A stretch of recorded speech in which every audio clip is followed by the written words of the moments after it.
So this video is a little bit more about money, the kind of the driving force of a lot of decisions that are made on a construction site during a renovation project. The design you and the architect discovered together. A lot of us focus mostly on the finishes and how we imagine living in the space and the details. But embedded in the drawings are a lot of decisions that are made, and those decisions all have pretty significant financial impacts.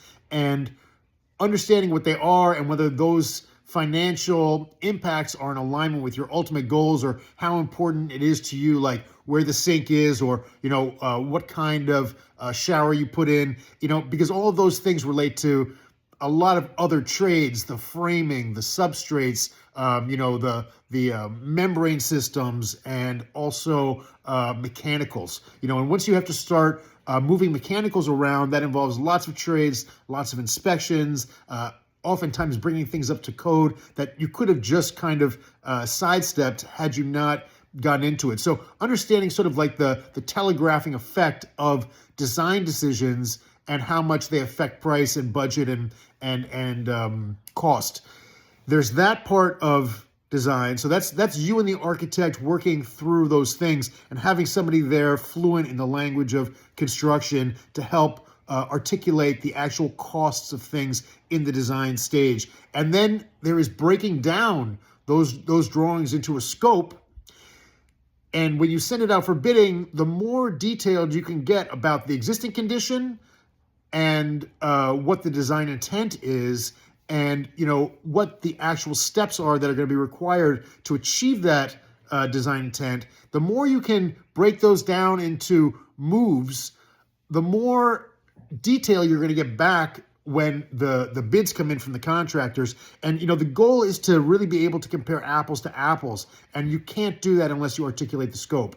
You're going to send it out to different contractors, and the contractor selection is going to be based on maybe you've heard some work they've done, or you've seen some work they've done, or they were referred to you. And it's a really important part of the job, picking the right contractor, understanding their bids and why they may have the bids can vary very widely cost wise, and we have to really understand why those prices and those differences in prices exist. And part of that is scope, because if one contractor sees something and the other contractor doesn't see that, it doesn't mean it doesn't exist. It just means that one contractor picked up on it and one contractor didn't.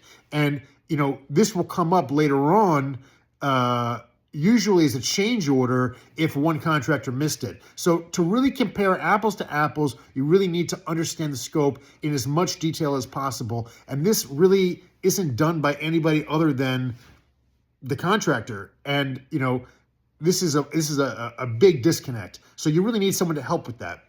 And then I won't get too much in the weeds about money, but the other aspect is when you break down the scope and you require that each contractor give detailed bidding on each item in the scope, then when the job starts, there's a kind of paper trail about what the value of each item is. And this comes in really handy when you start paying and progress payments and change orders and anything relating to money, because you'll give a deposit, but then inevitably, depending on the contractor's finances oftentimes and how much money he has in his business to float construction and maintain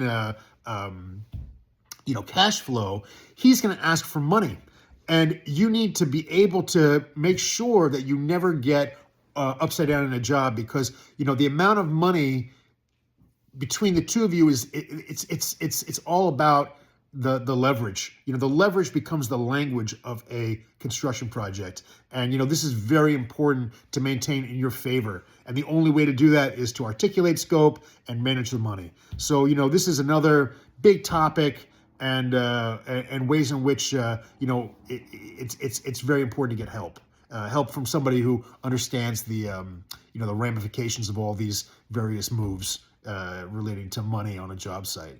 Anyway, hope that's helpful. If anybody has any experiences they want to talk about, I would love to talk to somebody about their good experiences in construction or their bad ones. And, I think it would be an interesting addition to the channel, getting some feedback. So look forward to hearing from everybody, and stay tuned. Thanks.